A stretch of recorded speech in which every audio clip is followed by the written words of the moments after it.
This podcast was produced by OAR FM Dunedin with support from New Zealand On the Air.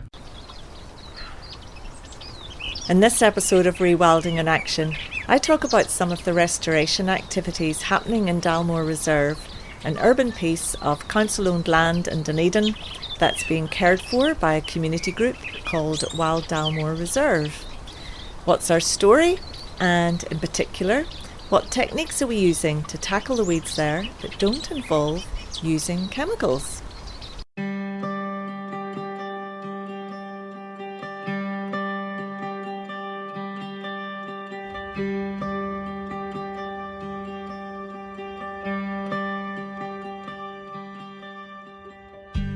Even on rewilding properties, planting natives is needed in some places, for example for seed islands, property boundary planting, and low flammable green firebreaks around buildings. Today's episode of Rewilding in Action is supported by Ribbonwood Nurseries that's based in Dunedin. I've planted hundreds of their trees, shrubs and ferns and been very happy with how well they've grown, as well as the knowledge and the friendliness of the owners and staff. You can contact Ribbonwood Nurseries through their website at ribbonwoodnurseries.co.nz or call them on 03 453 4673.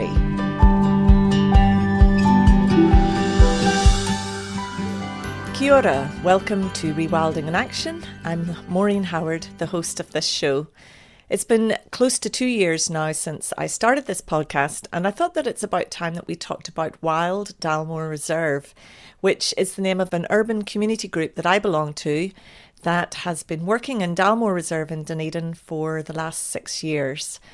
Our group has the goal of ecologically restoring this 6.2 hectare reserve to native forest, and we use a number of rewilding approaches in addition to traditional ecological restoration approaches.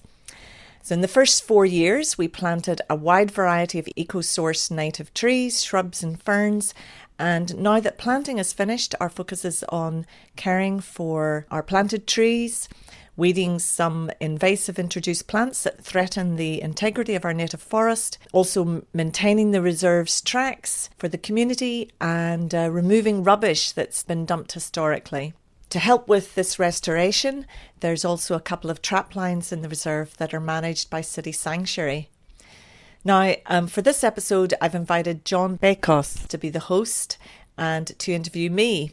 John has been involved with our group almost since it began in 2020. His wife Claire is a real stalwart and secretary of our group.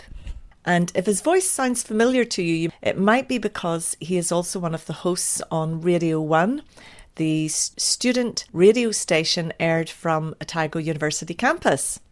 John and I meet in Dalmore Reserve, close to its entrance in Liberton. Well, tenakwe, Maureen. Good morning. How are you? Kia ora, John. Yeah, I'm great. How are you? Very good, thank you. I'm happy to be here. Thank you for inviting me. Can you tell us where we are?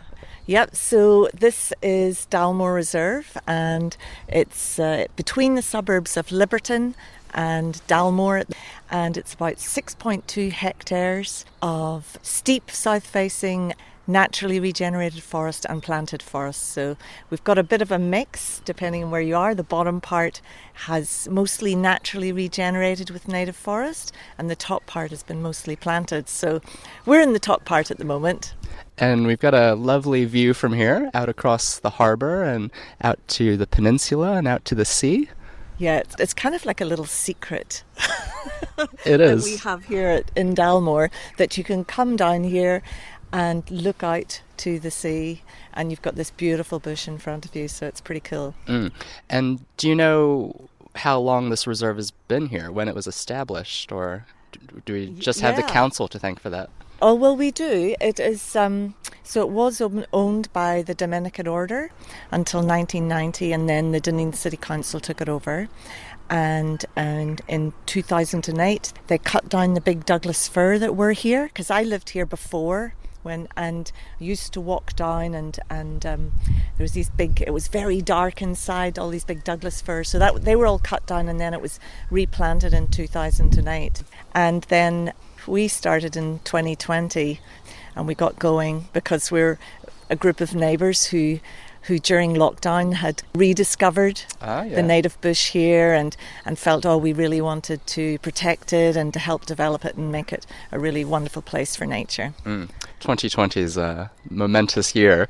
That's when we moved to the area as well. And there's not a lot of little nature spots around here, but this is an amazing gift. So the local group of neighbors, are you sort of in charge of it? Well, officially the leader. Mm-hmm. But no, until fairly recently, Tim was kind of a co-leader, Tim Highland, and the two of us, he was really passionate about planting trees, and so we've planted 1,600 trees between 2020 and 2024 with the community, and that was a really fun community development activity to do. But we also had in the back of our minds, and I guess that was part of more my thing, was the natural native forest regeneration, and that nature is the best planter. And so since 2024 we've moved into looking at weeding and track maintenance and stuff like that, and looking after our existing trees that we've planted. We have a little committee and we meet monthly and we decide the things that we want to do. So what things were coming up and wherever the energy is going. And so you had some council support to get all these amazing trees to put in. 1,600 trees is a lot of trees if you were buying them yourself. And was there an original mission or charter or agreement? Or? Yes, we did. We signed a 5-year agreement with the Dunedin City Council. Yes, to plant the trees, look after the trees. And so they have been absolutely fantastic and provided us with all of those trees, and also not with spades, but with some of the tools, that we need to do the work. Yeah, so it's been really good. So now it's on to a new stage if all the planting has finished. Yes, we are. And the Dunedin City Council said that they initiated that. They said we had enough trees. And it is true. The reserve is quite chocker full of trees. And so our main job now is, yes, as you say, to move on to a new stage, which we were doing at a low level before, but which is weeding, which is a really important part. As the seasons change, you do different things, different activities.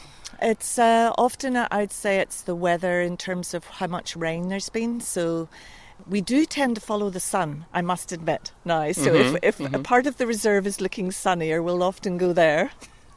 But if there has been rain a few days beforehand, then we know we can go down to the skid site and remove some of the little weeds there because the clay is soft enough for us to pull them out. Or if there's a bit of a drizzle, we might head underneath the trees. The canopy, the beautiful canopy that is getting higher. And focus a little bit more maybe on removing the aluminium plant, which is encroaching into our forest. And it's definitely the main weed that we experience here at Dalmore, so yeah. So at the moment, not much planting going on, focused on weeding and supporting the trees that have been planted already. Yes, and also there was an individual in the community who made the tracks. So we've got a big loop track and a little loop track. And so for the energetic people who maybe don't want to weed, they can get stuck into doing some track maintenance. And I'm aware there's a bit of sort of discourse on maybe good weeds or bad weeds, or should weeds stay or should they go? What's the idea in your group in regards to weeding in this area? Yeah, so I think we do things a little bit differently because at the beginning when our group started, none of us were really very motivated about using chemicals, to remove weeds. And so, because we had, little dogs and children, who would come and be part of the group when we were doing our work. So we were looking for non-chemical ways to remove the weeds. And I found that this method, it's called the Bradley method. And so in the early days, that's what we've been following. It was started by two sisters, Joan and Eileen Bradley, and it was outside Sydney. And they didn't plant, but it was all through natural native forest regeneration and careful weeding of everything that wasn't native and slowly allowing the bush to expand. And they used no chemicals. So I've got the little book actually here, if you can see the picture. Yeah. And it's a really fabulous book. And it follows 3 principles that we have been largely following in what we do. The first is the idea of working from the best part of your land to the worst.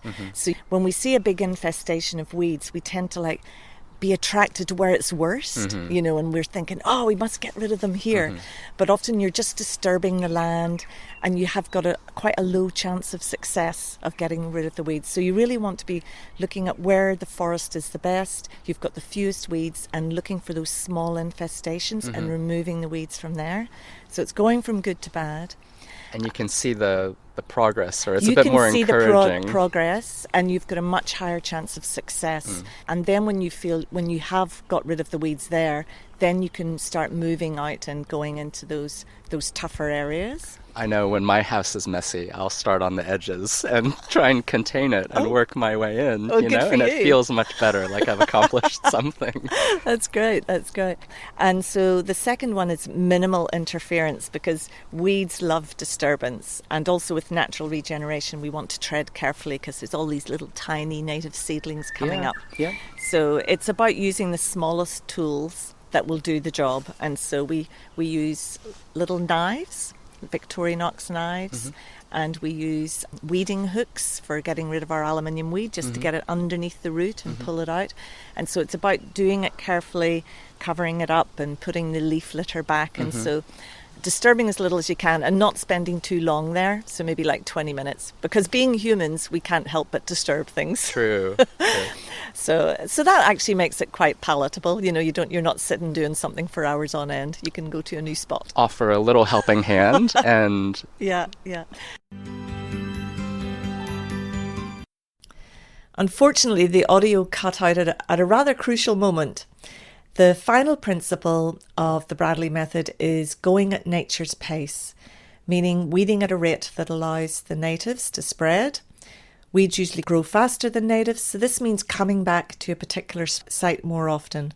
So for example, if a native ground cover plant spreads 30 centimetres in a season and a competing weed, say, spreads 1 metre in a season, then this just means returning to the site around about 3 times in the year to do a bit more weeding. In practice, we keep our weeding sessions in one place to around 20 minutes, and then we check on our previously weeded sites regularly. So we've moved on a little bit from just following strictly the Bradley method, because I think here in New Zealand things grow a lot faster than they do outside Sydney, and so we're working a lot more with nature, which is a little bit more in line with the rewilding method. And so I've had a lot of inspiration from Hinawai Reserve on Banks Peninsula and the work that's happening there, and how the natives have come up through the gorse. So it's kind of having a bit of a more tolerant attitude towards certain weeds, you know, particularly if they're really widespread and you haven't got a way of removing them, you know, successfully.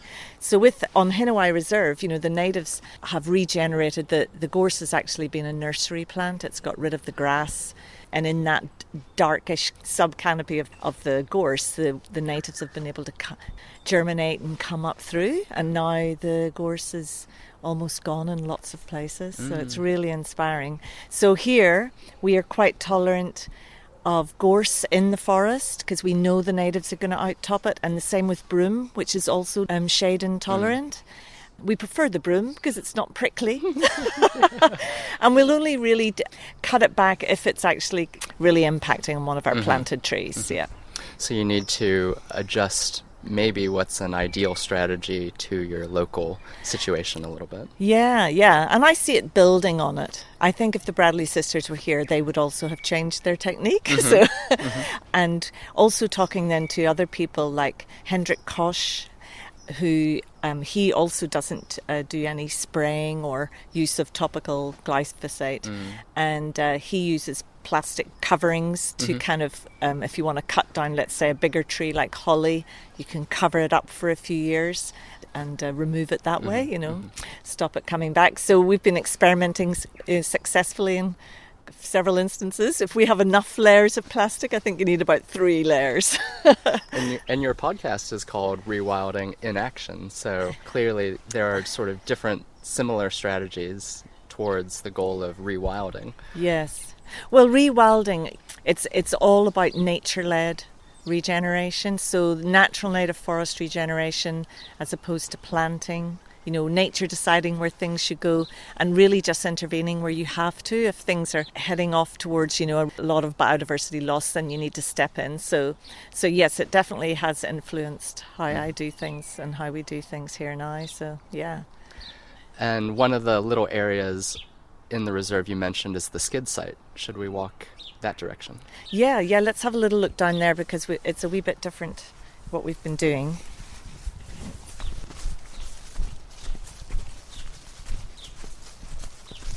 Oh, and John, we're just passing by here a tree. It's a hecatea that we planted. Oh, yeah. And we've got a little plaque that was made by one of our members, Becky Cameron, and local artist. Yes, local artist who lives here. And it's to commemorate George Lusty. He was the person I contacted when I was trying to find people in New Zealand who were using the Bradley method, because he was using it up in Hamilton. And unfortunately, he died unexpectedly. But he was a really great mentor for me, to help me, what kind of techniques we could use here in New Zealand to tackle these weeds. And this is it here. Yeah. So there we are, George Lusty. Yeah, so he died in 2022. And it's doing really well. It is. Yeah. Yeah, okay. In fact, lots of our trees are doing really well. Amazing. Yeah, that's amazing. And then we also have lots of natural regeneration. This is poro, which is a fantastic pioneer plant. And fantastic to bring in the birds. It's got the big fruit that the kereroo love.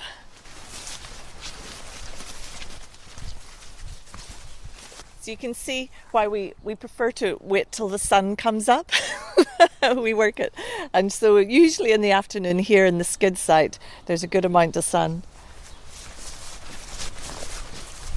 The skid site was created when they were removing the Douglas fir. They came down and they had to make a flat spot because this was all steep hillside, so that they could cut down and take out the Drag trees. them out. Yeah. And then, so one of the cool things was that they removed the topsoil, and so we ended up with this clay base, and so we've got more wetland species here, and we've had heaps of natural regeneration. So these flax that you'll see, harakeke, they've all come themselves.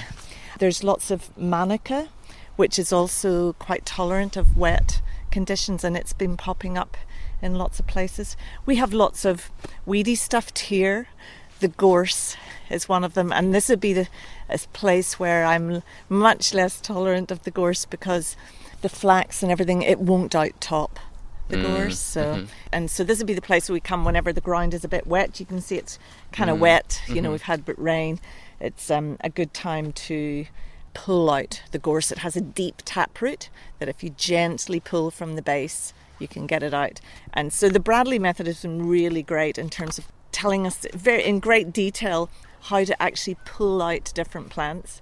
And I've actually removed that. We've got a toy there, and there is an exotic silver birch in there, and just with a little knife, it was well above my head, was able to remove it and pull out the roots in 20 minutes, and it's gone and never come back. Right.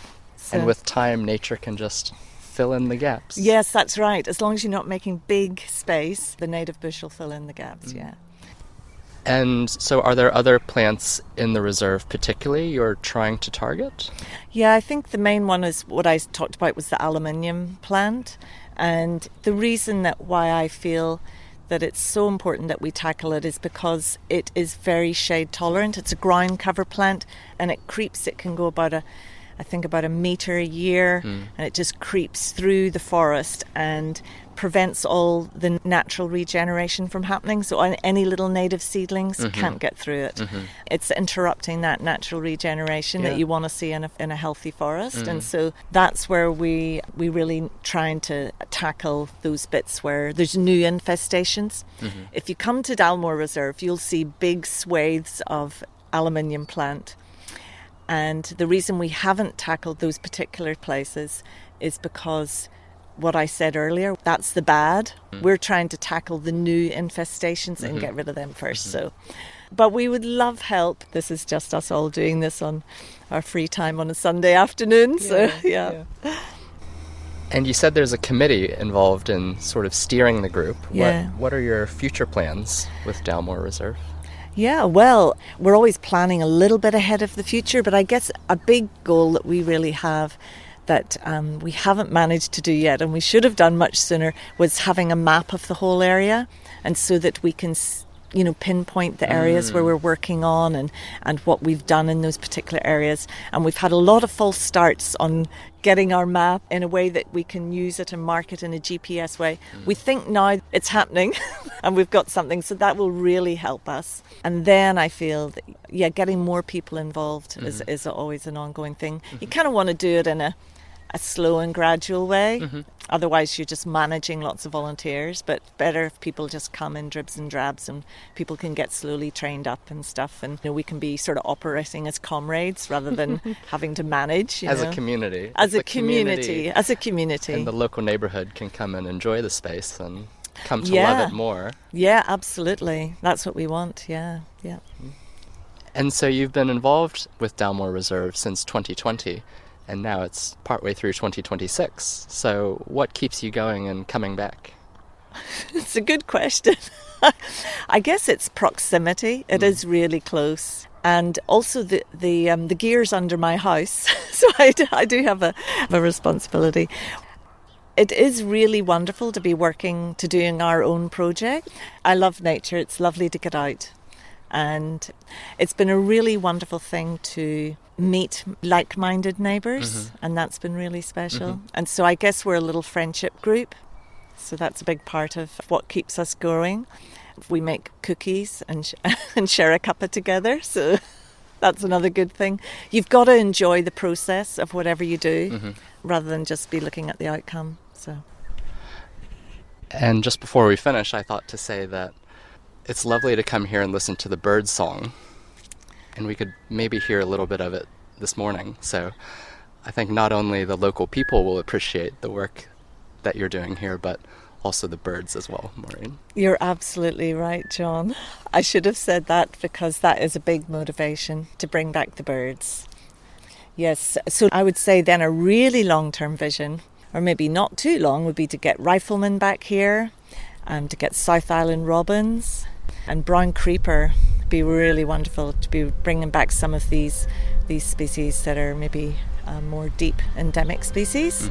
And we also there's a lot of trapping here.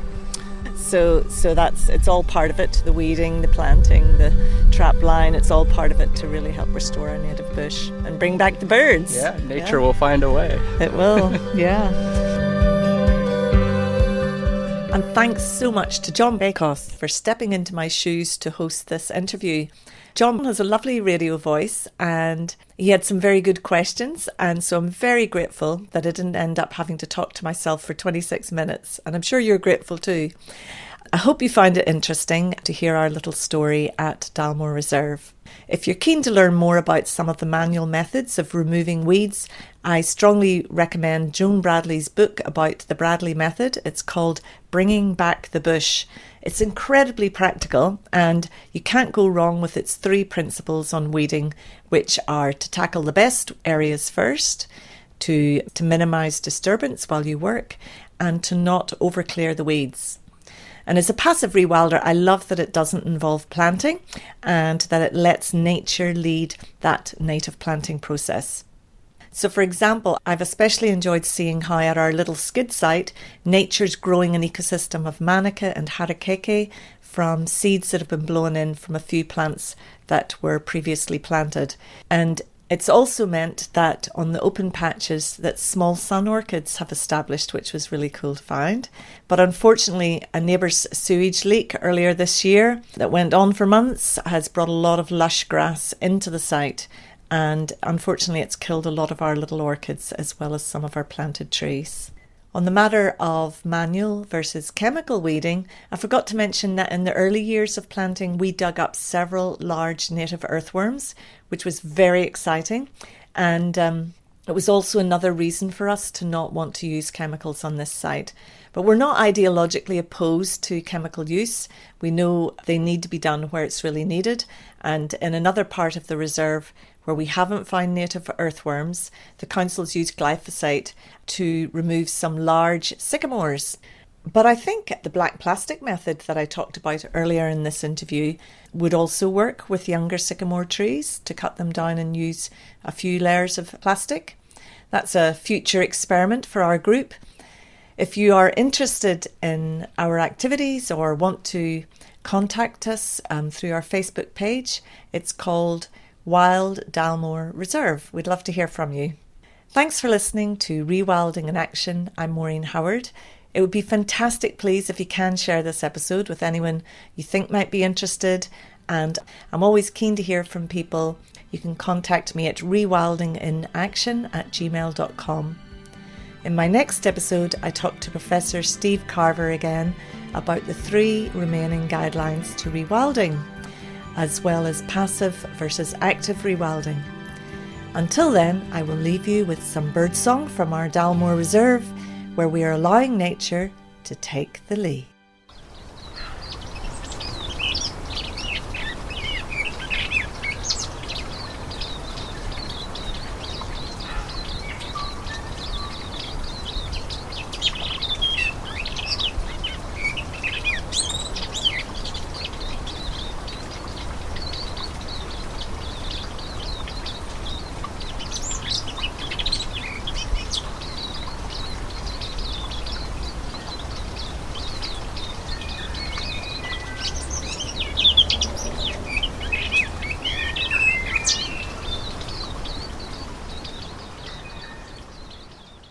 This podcast was produced by OAR FM Dunedin with support from New Zealand On the Air.